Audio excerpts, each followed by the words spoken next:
بیان یا واعظ کی اجرت جائز ہے یا نہیں؟ امام اہل سنت عظیم البرکات مجدد دین و ملت پروانہ شمع رسالت مولانا شاہ احمد رضا خان علیہ رحمۃ الرحمان نے اصل مذہب کے فتاوی بھی نقل کیے جس میں واعظ کی اجرت کو حرام قرار دیا،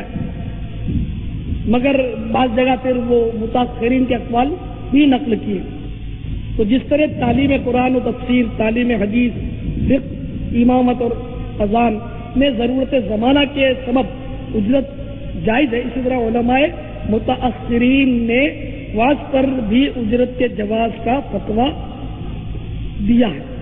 چنانچہ فتاوی رضویہ شریف جلد 8، یہ قدیم جلد کا 8 صفحہ 181 پر ارشاد فرماتے ہیں واعظ اور قرآن خوانی کی اجرت کے متعلق فرماتے ہیں جائز ہے اگر نہ مشروط ہو نہ معروف، ورنہ واعظ کے لیے عدل اختلاف جائز اور قرآن خوانی پر بالاتفاق ممنوع۔ تو اس فتوے سے ظاہر ہوا کہ اگر واعظ کو طے کیے بغیر اجرت دی جائے، واعظ اور واعظ میں فرق ہے۔ واعظ اس کو کہتے ہیں جو واعظ کہے،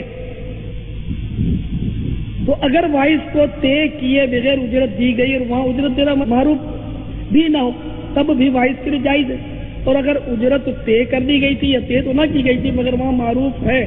کہ واعظ کو کچھ نہ کچھ دیتے ہیں تو بھی بعض مسائل کے نزدیک جائز ہے۔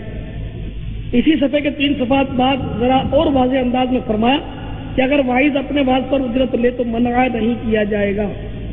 چنانچہ فرماتے ہیں اصل حکم یہ ہے کہ واعظ پر اجرت لینا حرام ہے۔ در مختار میں اسے یہود و نصارہ کی ضلالتوں یعنی گمراہیوں سے شمار کیا، مگر آگے چل کر یہ بھی بیان کیا